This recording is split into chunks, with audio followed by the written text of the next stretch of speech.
당신의 건강을 플러스하는 시간 TV홈닥터 더 나은 클리닉. 여러분 안녕하세요, 박소영입니다. 자고 일어났더니 몸살에 걸린 듯 온몸이 쑤시고 아프시다고요? 그러나 그 원인을 쉽게 찾기가 어려웠다면 오늘의 질병을 주목해 보시면 좋을 것 같습니다. 선생님 도와주세요.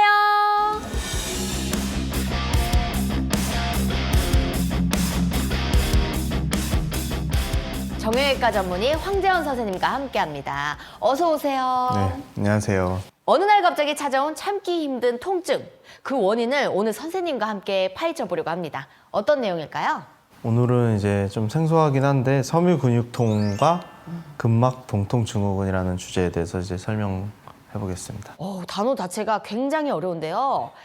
이렇게 그 두 가지 어려운 이 낯선 이 질병들 어떤 질환일까요? 일단 두 질병 다 일단 근육통, 마치 이제 통증이 이제 여기저기 이제 발생하게 되는데, 섬유근육통 같은 경우는 이제 만성적으로 전신의 근골격계의 통증, 뻣뻣함, 감각 이상, 수면 장애, 피로감 등을 일으킬 수 있고, 신체 곳곳에 이제 압통점이 있어갖고 힘줄이나 근육 이런 부위에 이제 통증을 여기저기 광범위하게 일으키게 됩니다. 그리고 근막 동통 증후군의 경우에는 우리가 근육이 딱딱해서 뭉친 그런 통증 유발점이라는 것이 있는데, 이런 것들이 통증 및 자율신경 증상으로 비교적 신체의 특정 부위에 이제 통증을 유발하는 그런 질환입니다.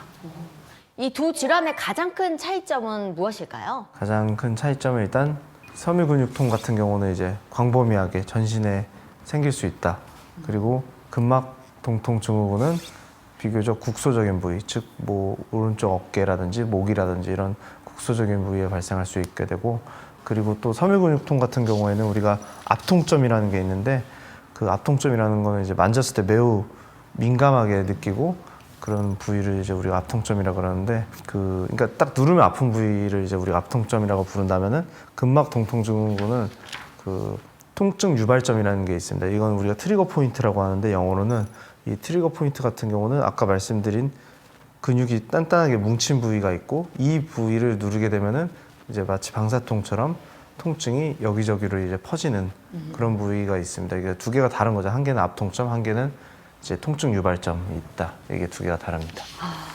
이렇게 트리거 포인트가 되는 부위를 누르면 그 주위로 통증이 좀 퍼진다는 이야기인 거죠? 네, 맞습니다. 그래서 트리거 포인트, 뭐 통증 유발점, 통증 매듭, 뭐 여러 가지 단어로 불리는데, 우리 몸에 이제 통증을 일으키는 이제 가장 이제 원초적인 지점을 의미합니다. 그래서 우리 근육은 이제 근막, 혈관, 뭐 신경, 인대 이런 것들로 이제 아주 복잡하게 이제 연결되어 있는데, 한 곳에 문제가 생기게 되면은 마치 방사통처럼 여러 지점으로 이제 통증이 퍼지게 됩니다.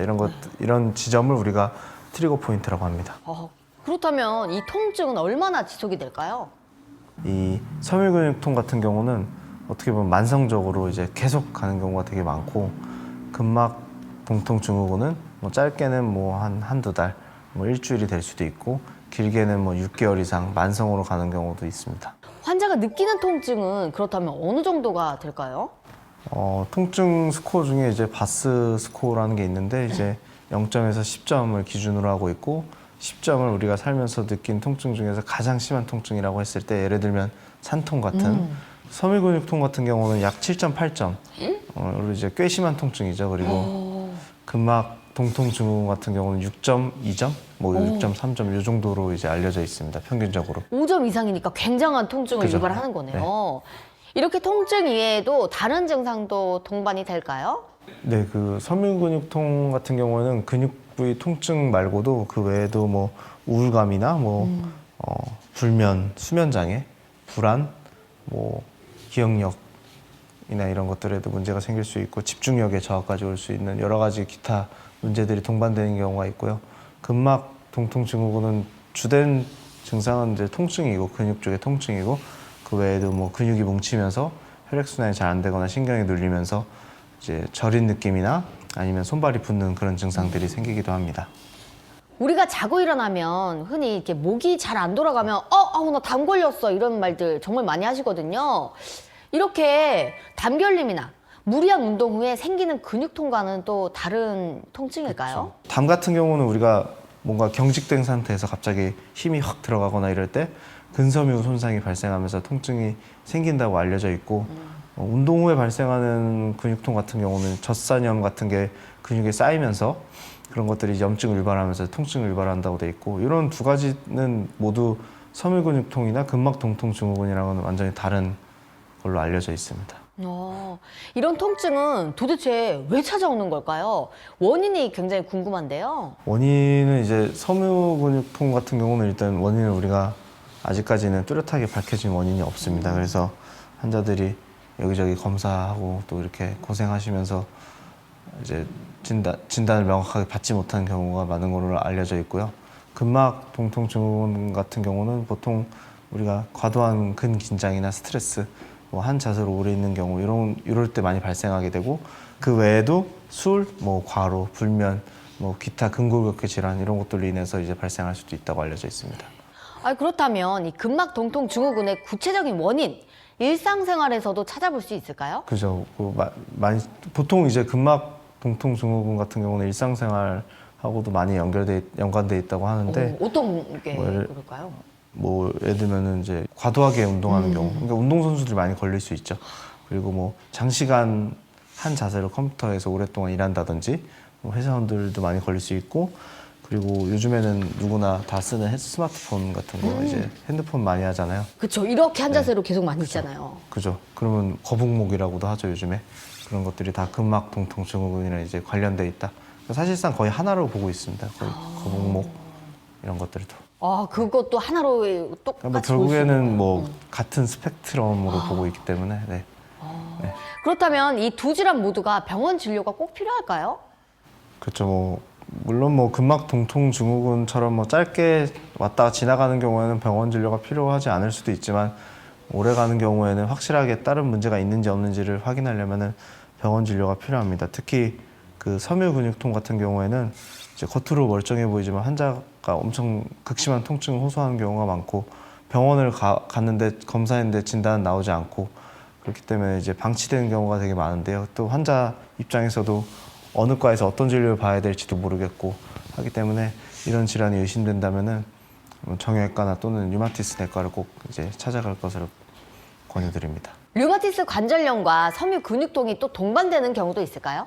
네, 맞습니다.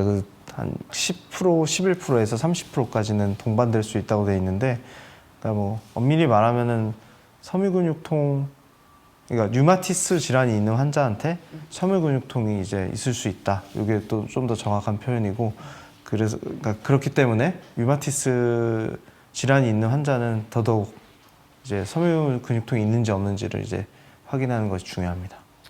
병원에서 진단과 검사는 어떻게 이루어질까요?